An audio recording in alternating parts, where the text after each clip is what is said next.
আসসালামু আলাইকুম। Solution 360 services থেকে সবাইকে স্বাগতম। আজ আমি দেখাবো Adobe Photoshop basic tutorial part 13 অর্থাৎ কিউসি করে কীভাবে পাথ কিউসি করে এটা দেখাবো। তো পাথ কিউসির কয়েকটা ভাগ আমি দেখাবো। প্রথমে দেখাবো যে এখানে ABCD চারটা ভাগ আছে। একটা হলো high resolution save confirmation, path save format support, quick marks preview এবং কি ফাইনাল কিউসি। এটা আমি এখানে আমার নোটপ্যাডে রেখে দিচ্ছি কীভাবে কী দেখাবো। প্রথমে দেখাবো high resolution save confirmation. High resolution save confirmation বলতে বোঝায় যে আমরা যখন কাজ করি অনেক সময় যদি একটা ফাইল আমরা ভুলেও কম রেজলিউশনে অর্থাৎ যেটা হলো ম্যাক্সিমাম কোয়ালিটি না দিয়ে আমরা লো কোয়ালিটি দিয়ে দিই, তাহলে এর পরবর্তীতে যতবারে সেভ দিব ততবারে লো কোয়ালিটিতে সেভ হবে। অর্থাৎ আমি দেখাচ্ছি কীভাবে। যেমন আমার এটা কি আছে, এটা না হাই রেজলিউশন আছে। এটাতে যদি আমি একটা লো রেজলিউশনে সেভ দেই, আমি একটা সেভ দিলাম লো রেজলিউশনে,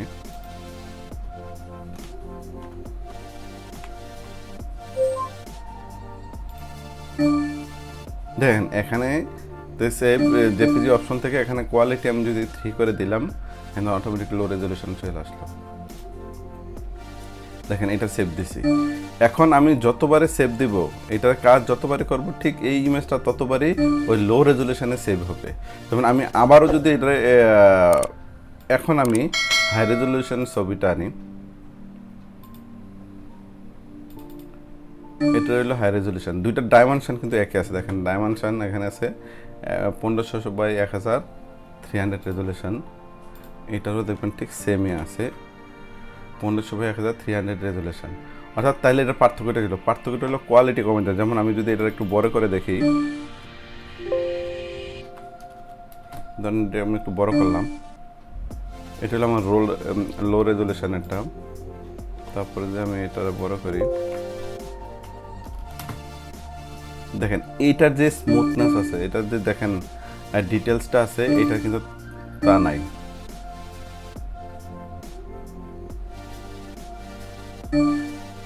আমি লো রেজলিউশন ছবিটাতে সেভ দিলাম, এটা আমি আবার ওপেন করি, তাইলে বুঝতে পারবো।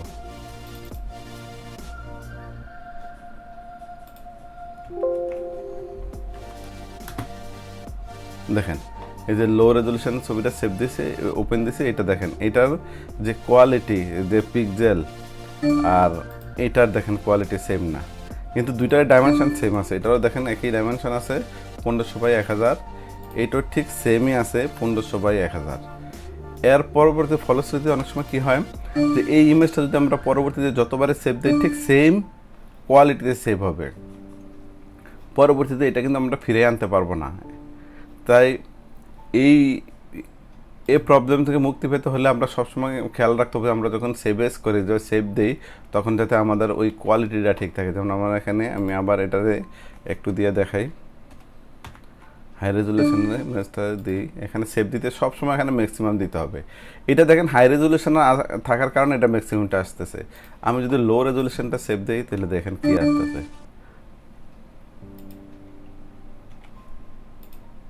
দেখেন 3 লো রেজলিউশন। অর্থাৎ আমি এই ইমেজটা যেই রেজলিউশনে সেভ দিচ্ছি, এটা সবসময় ঠিক সেম রেজলিউশনে সেভ হবে। হাই রেজলিউশনেরটা হাই রেজলিউশনে সেভ হবে। পার্থক্য শুধু এটাই, আপনি যখন লো রেজলিউশনে দেবেন তখন ইমেজের কোয়ালিটি খুবই কমে যাবে, লো কোয়ালিটি হবে। এটা দুইটা দেখলে আপনি বুঝতে পারতেছেন যে এখানে কোয়ালিটির ডিফারেন্স হয়ে যায়। এর জন্যই আমার এই প্রথম যে এটা দেখাইলাম যে সেভ উইথ ম্যাক্সিমাম কোয়ালিটি দিয়ে আমি দেখাইলাম এবং লো রেজলিউশন কোয়ালিটি দিলাম, তাহলে আমরা বুঝতে পারলাম যে আসলে এটা কীভাবে কী হয়। এখন পরবর্তী আমি দেখাচ্ছি। পরবর্তীটা হলো আমার কি আছে, পরবর্তী পাথ সেভ ফরম্যাট সাপোর্ট। আমরা জানি যে সব ফরম্যাটে পাথ সেভ হয় না। যেমন পাথ সেভ ফরম্যাটগুলো হলো পিএইচডি, জেপিজি, পিএনজি। দেখেন এখানে অনেকগুলো দিছে, এর মধ্যে কিন্তু এই দুইটাই কিন্তু পাথ সেভ হয় না। এখানে লেখছি ঠিক আছে, আরও আছে অনেকগুলো ফরম্যাট আছে, তার মধ্যে আমরা কয়েকটা দিই, পিএইচডি, জেপিজি, টিপ, ইপিএস, আরও অনেক ফাইল ফরম্যাট আছে। এগুলোর মধ্যে আপনার পাথ সেভ হয় আর এই দুইটার মধ্যে পাথ সেভ হয় না। অর্থাৎ পাথ সেভ আর পাথ সেভ নাকি আমি এইটা জিনিসটা দেখাচ্ছি। যেমন আমি একটা ফাইল ওপেন করি, এখানে ধরুন আমার এই ফাইলটা পাথ আছে, এখানে দেখেন এখানের মধ্যে পাত আছে। তো এই পাতটা আমরা কি সাধারণত এই ফাইলটার জেপিজি ফরম্যাট, এখান থেকে পিএইচডি ফরম্যাটে থাকে কিনা আমি একটা করে দেখাই। এটারে আমি পিএইচডি ফরম্যাট করলাম, আমার পিএইচডি ফরম্যাটটা ওপেন দেই। দেখেন এখানে পিএইচডি ফরম্যাটে ফাইলটা পাতটা সেভ আছে।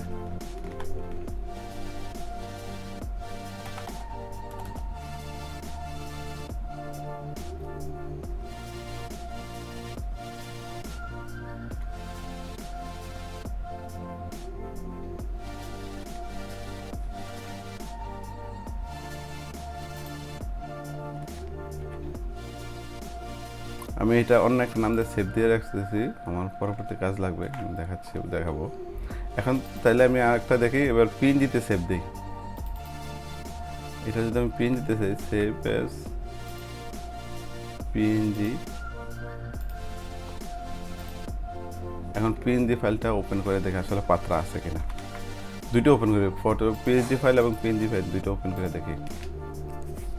দেখেন এটা আমার পিএইচডি ফাইলে পাত্রা সেভ আছে, কিন্তু পিএনজি ফাইলে পাত্রা সেভ নেই, পাত সেভ থাকে না। অর্থাৎ আমাদের মনে রাখতে হবে যে আমরা পাত সেভ করতে পারবো না পিএনজি আর হলো গিফ ফাইল, অর্থাৎ জিআইএফ ফাইলে আমরা পাত সেভ রাখতে পারবো না, অর্থাৎ পাত সেভ থাকে না অটোমেটিক।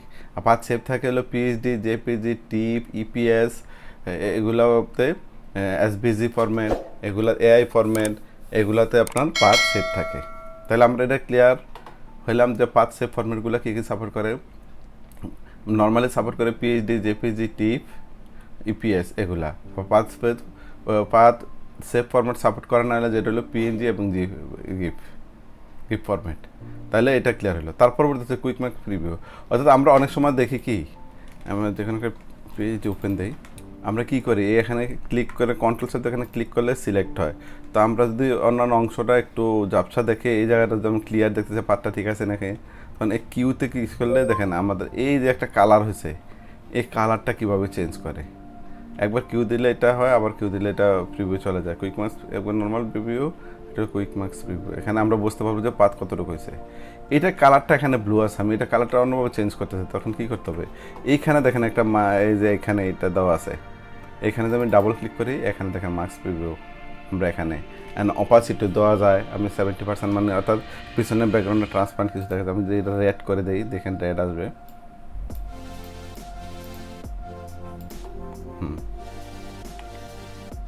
এখন আমি কন্ট্রোল সিলেক্ট করলাম, কিউ দিই, দেন রেড চলে আসতেছে, এখানে ট্রান্সপারেন্ট দেখা যাচ্ছে, অর্থাৎ 70% দিয়েছি ট্রান্সপারেন্ট দেখা যাচ্ছে। আমি যদি এখানে 100% করে দিই তাহলে কিন্তু ট্রান্সপারেন্টটা দেখা যাবে না। যেমন এখানে 70 জায়গায় 100 করে দিলাম, কন্ট্রোল আবার দিলাম, দেখেন ট্রান্সপারেন্ট কিচ্ছু দেখা যায় না একরকম। তো যে এখান থেকে আমরা চেঞ্জ করতে পারবো। আবার দেখাচ্ছি, এখান থেকে ডাবল ক্লিক করে এখানে কালার চেঞ্জ করবেন, এখানে আমি এখানে 70% দিই, দেখেন এটা। এখন এটার উল্টাটা হইতে পারে যে আমার এটা ব্যাকগ্রাউন্ডটা এই কালার হয়েছে আর এটা ওর যে ঠিক রাখছে, এটা আমি যদি উল্টা করতে চাই তখন সেটাও এখান থেকে এখানে মার্কস এরিয়াটা ঠিক থাকবে কালার, আর এটা সিলেক্টেড এরিয়া দিতেই দেখেন কী হয়। কিউ দিলাম, দেখেন শুধু এই জায়গাটা হয়েছে, দেখছেন রিভার্স।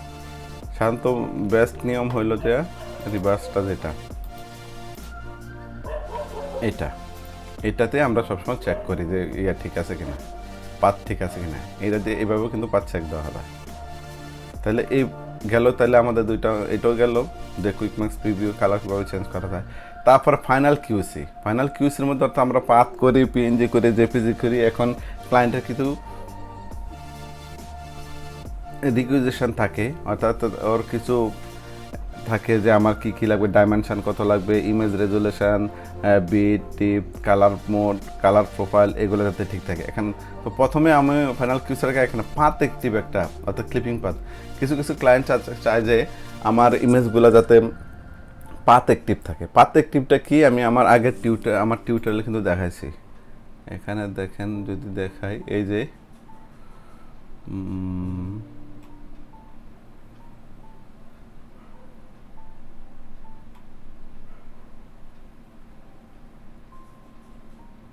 এই যে দেখেন আমার 11 নম্বর টিউটোরিয়াল আপনারা গেলে দেখতে বুঝতে পারেন যে ক্লিপিং পাথ অর্থাৎ পাথ অ্যাক্টিভটা কীভাবে করে। ক্লায়েন্টরা অনেক সময় চায় এটা কেন দরকার হয়, আপনারা এই টিউটোরিয়ালটা দেখলে বুঝতে পারবেন। তো আমি আর এটা বললাম না, আপনারা এটা দেখে নিন।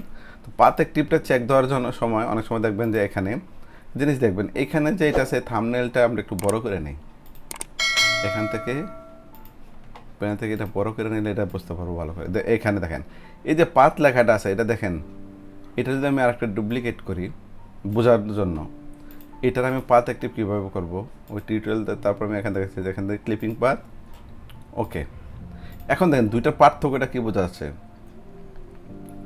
এইটা হলো একটু দেখেন একটু বোল্ড আকার হচ্ছে, এই যে পাথ 1টা বোল্ড দেখাচ্ছে, আর হলো এখন পাথ 1টা বোল্ড না। যদি বোল্ড আকার দেখা তাহলে বুঝবেন যে এটা পাথ অ্যাক্টিভ আছে। এভাবে কিন্তু আমরা চেক করতে পারি। এটা অনেক সময় দরকার লাগে, আবার সব ক্লায়েন্টের দরকার হয় না। এটা কিছু ক্লায়েন্ট চায় তখন আপনারা পাথ অ্যাক্টিভ করে দেবেন। তাহলে আমার পাথ অ্যাক্টিভ গেল, ফন্ট বোল্ডে এটা গেল। তারপরে ফাইনাল কিউসিটা আমরা অনেক সময় চেক করি কি, এটা ব্রিজে চেক করে দেই, অ্যাডোব ব্রিজে। যেমন কি যে ডকুমেন্ট টাইপটা দেখি, এটা কি আসলে জেপিজি না পিএসডি আছে, ইমেজ ডাইমেনশনটা কি ঠিক আছে কিনা। আমি একটু আগে একটা ডাইমেনশন কমাইলাম এখানে এই কিউসি চেকে বের করার জন্য। তারপর রেজুলেশন 300 ডিপিআই কিনে, যেমন আমি এইটার যদি রেজুলেশন একটু কমাই দিই, যে ধরেন আমার এখানে 300 আছে, আমি এটা 72 করে দিলাম।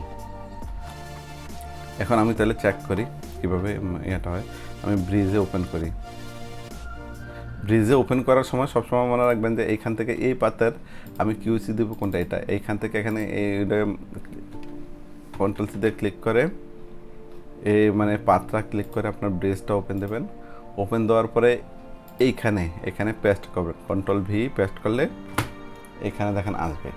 এখন এইটা হলো ব্রিজের, এখান থেকে চেক করা যায়। চেক করবো আমি কি এখানে দেখেন কয়েকটা আমি বলছিলাম যে document type, image dimension, resolution, bit depth, colour mode, colour profile. এখানে দেখেন কয়েকটা আছে, নেম আছে, ডেট কিটের সাইজ, আমার টাইপ যেটাকে বললাম টাইপ, ইমেজ টাইপ, তারপর ডাইমেনশন আছে, রেজুলেশন আছে, কালার মোড আছে। এখান থেকে আমি কিন্তু রাইট বাটন ক্লিক করে এখান থেকে আমি যেটা দরকার নাই আমি এখান থেকে কিন্তু যেটা দরকার নাই আমি এটা করে দিলাম। দেখেন আমি এখানে দরকার আছে, আমার রেজুলেশন আমার দরকার আছে, রেজুলেশন নিয়ে আসি এখান থেকে। দেখেন যেটা আমি দরকার এখান থেকে আমার হলো কালার প্রোফাইলটা নিয়ে আসি, কালার প্রোফাইল আমি এখান থেকে চেক করতে পারবো। তো এখান থেকে ধরে চেক করতে পারবো। কিন্তু আমার যদি 1000 ইমেজ আসে তখন আমি কি করব, তখন আমি পুরোটা কন্ট্রোলে দিয়ে সিলেক্ট করবো। কন্ট্রোলে দিয়ে সিলেক্ট করে এই পাশে দেখেন এখানে ফাইল নেম বিভিন্ন রকম থাকতে পারে, কিন্তু ডকুমেন্ট টাইপটা দেখেন এখানে ঠিক না।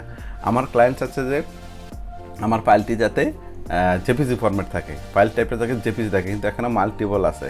তার মানে কি আমার এখানে শুধু জেপিজি নাই, আর অনেকগুলো ফাইল আছে। তাহলে আমি এটা কীভাবে বের করবো জেপিজি এইখানে? তাহলে আমার দেখেন এই যে টাইপ ফরম্যাট, এটা সিলেক্ট করলাম, এখানে দেখেন এই টাইপ ফরম্যাট। আমি যদি এখানে ক্লিক করি দেখেন একবার উপরের দিকে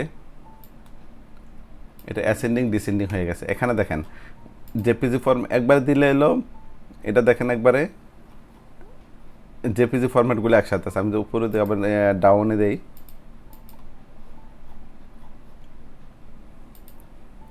ডাউনে দিলে দেখেন উপরে চলে আসছে। দেখেন এই 1টা 2টা 3টা ফাইল আমার কিন্তু অন্য ফরম্যাটের আছে, বাকিগুলো জেপিজি আছে। তাহলে আমি এই ফাইলগুলোরে হয় আমি জেপিজি করে নিব, অথবা আমি এগুলো এখান থেকে বাদ দিয়ে দেবো। এই ফরম্যাট এগুলো যেহেতু আমার এখানে আছে সেটার জন্য আমি এটারে বাদ দিয়ে দিলাম এখান থেকে।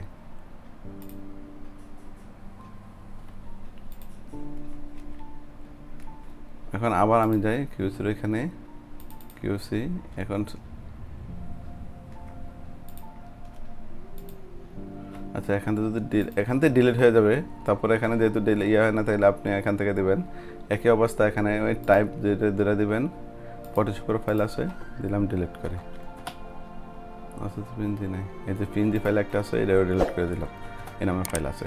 এখন আমি যদি এখানে দেখি দেখেন ফাইল টাইপ সেভ জেপিজি, অর্থাৎ আমার প্রথমটা আমি পেয়ে গেলাম যে আমার ডকুমেন্ট ফাইল টাইপ হয়ে গেছে। এখন আমি দেখবো যে ডাইমেনশন ঠিক আছে কিনা। ইমেজের ডাইমেনশন হলো এখান থেকে আপনারা দেখতে পারবেন এই যে ডাইমেনশন, অর্থাৎ সাইজ কত বের কত। এখানে ডাইমেনশন ইঞ্চিতে আর হলো পিক্সেলে ঠিক নেই, ইঞ্চিটা দেখাচ্ছে এভাবে কিন্তু পিক্সেলটা দেখাচ্ছে না, তার মানে এখানেও ভুল আছে। তো এখান থেকেও আমি এইভাবে এখানে ক্লিক করলে অ্যাসেন্ডিং আবার ডিসেন্ডিং হবে। এখান থেকে যেখানে এই যে একটা আছে 720/480, এখানে দেন এই ডাইমেনশনটা ঠিক নেই, তাহলে আমার এটা ঠিক করতে হবে, এটা আমি 300 করতে হবে, আরে সরি এটা হলো 3000/2000 করতে হবে। এখানে দুইটা জিনিস দেখেন, একটা ডাইমেনশন একটা রেজুলেশন, দুইটা একসাথে ঠিক নেই। এখানে রেজুলেশনও এখানে অর্থাৎ এখানে দেখা যাচ্ছে, দেখেন আপনি এখানে বেশি ফাইল হলে তখন আপনি এখানে ক্লিক করলে এই যে ডাইমেনশনগুলো দেখেন, এই যে এখানে এইটা আছে, এটা আমার দরকার নাই, এটা 72 রেজুলেশন আছে, এটা আমার 300 রেজুলেশন করতে হবে। তাহলে তখন আমি কি করব, এখান থেকে যে আমার ফাইল কোনটা, এইখানেও কিন্তু চেক করা যায়, এখানেও রাইট বাটন ক্লিক করে এখান থেকে আপনারা ডাইমেনশন নিয়ে আসতে পারবেন। এখান তো আপনার ওপেন দিয়ে দেখতে পাবেন ডাইমেনশন এটা কম। এটা যদি আমি ডাইমেনশনটা আমি 300 করি,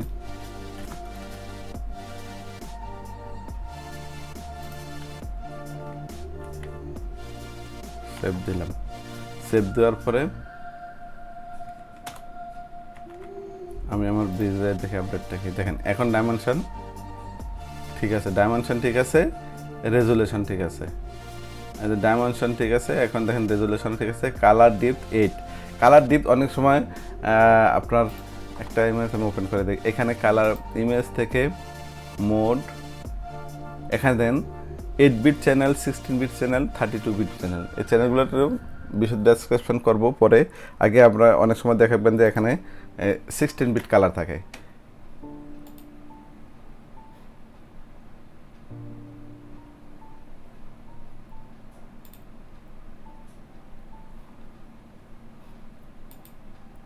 মানে 16 বিট আমি দেখলাম, অনেক সময় এখান থেকে আপনারা দেখবেন সে কালার বিটটা কিন্তু এখানে দেখাচ্ছে না, কালার অর্থাৎ এখানে আমার একটা ফাইল আমি রেডি করছি হলো, সেটা হলো 16 বিট কালার বিট।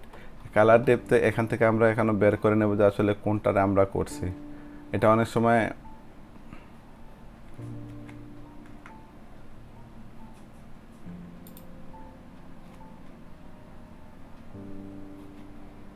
যে এটা আমার করছি, তো এটা আমি ডিলিট করে দিলে হয়ে যাবে। অর্থাৎ এইভাবে এখান থেকে আপনারা বের করতে পারবেন এখানে। তাহলে একটা কালার বিট, ডাইমেনশন সবগুলো চেক। এখানে আরেকটা জিনিস চেক করার আছে, দেখেন এখানে আরেকটা জিনিস হলো কালার মোডও চেক করলাম। এখন কালার প্রোফাইল, কালার মোড এখানে দেখেন কন্ট্রোলে সিলেক্ট দিয়ে এখানে দেখেন কালার মোড আর কালার প্রোফাইল দুইটা কিন্তু এখানে কিন্তু দেখাচ্ছে না, অর্থাৎ এখানে একটা অন্য কালার মোড আছে। এখানে আমি দেখতে পারতেছি সব এসআরজিবি, আর এটা থাকে এলো ক্লায়েন্টের থাকে যে সব এসআরজিবি হবে। এখান থেকে দেখেন এটা অন্য একটা ফরম্যাটের হয়ে গেছে। তো আমি এটা যদি ওপেন করি, এখান থেকে সরাসরি ওপেন দিতে পারবেন, টান দিয়ে ওপেন দিতে পারবেন, অথবা রাইট বাটন ক্লিক করে ওপেন উইথ এটা ফটোশপ।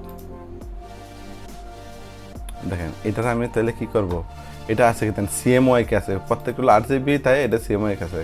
তো আমি প্রথমে এটাতে মোড চেঞ্জ করি, এখান থেকে যে 8GB নিয়ে নিলাম, 8GB সেভ করলাম। এখন থেকে আমি দেখি, দেখেন 8GB মোড কালার এসআরজিবি হয়ে গেছে, দেখছেন।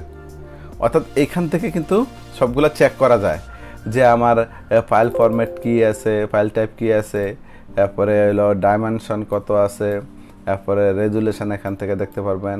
কালার 8 বিট চ্যানেল হলে, 8GB চ্যানেল, এটা ওকে হলে তখন দেখবো যে না ক্লায়েন্টের সব ইনফরমেশন ঠিক আছে, এইগুলো এখানে যা আছে সব ইনফরমেশন ওকে আছে।